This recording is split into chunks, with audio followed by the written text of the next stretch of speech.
Milanovi narušili predvianočnú atmosféru. Krutí muži v noci vtrhli do domu a surovo ho zbili. Na tvári má niekoľko stehov a modrín. Tak dopadol Milan, ktorého prepadli neznámi muži v jeho vlastnom dome. Tvrdo spal, keď niekto začal búchať na dvere. Rozospatý išiel otvoriť, no urobil chybu. V zápätí ho muži začali biť, až kým jeho mama nezavolala políciu. Bolo krátko po polnoci, keď Milana zobudila jeho mama. Vraj im niekto búcha na dvere. To, čo nasledovalo potom, Milan nepraje zažiť nikomu. Prišli, buchali na dvere.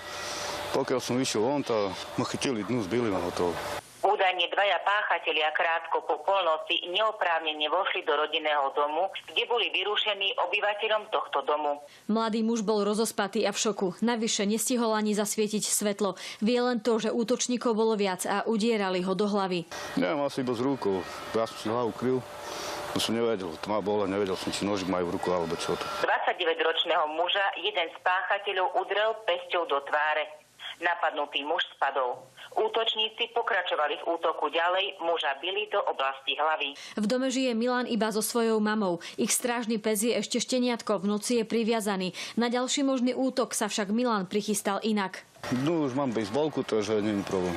Nebojím sa, ja s nikým problém nemám. Milan tvrdí, že si nepamätá, koľko mužov na ňo zaútočilo, ani to, ako vyzerali. Včera mi policajti fotky ukazovali, no keby som ich videl, ešte policajtom som hovoril, že ich pochytám sám, ich pobijem jak hadu. Polícia v tomto prípade začala trestné stíhanie vo veci prečinu porušovania domovej slobody. Z Belej nad Cirochou, Katarína Kleknerová, televízia JOJ. Michal odišiel z domu ešte v piatok prevziať si dôchodok do Sniny. Už 5. deň však nikto z rodiny o ňom nič nevie a mobil má vypnutý. 61-ročný pán vraj rád chodieval do lesa na hríby a tiež sa nevyhol návštevám krčmy.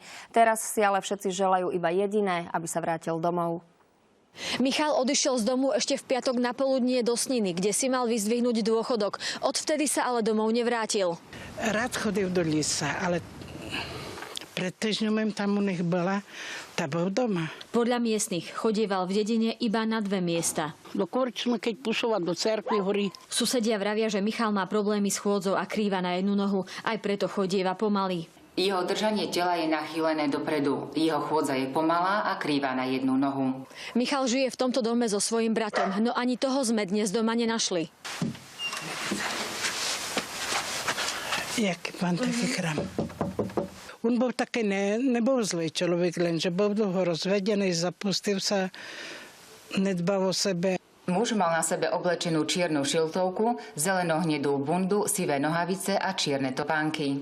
Ľudia z dediny nám povedali, že muža naposledy videli pri miestnom potoku. Polícia po Michalovi pátra už niekoľko dní, zatiaľ však neúspešne. Nezvestný muž je 180 cm vysoký, štíhlej postavy. Má krátke šedé vlasy s plešinou, má hnedé oči, je neoholený, nosí strnisko. Ak ste nezvestného muža niekde videli alebo o ňom máte akékoľvek informácie, oznámte to na linke 158. Z uliča Katarína Kleknerová, televízia JOJ.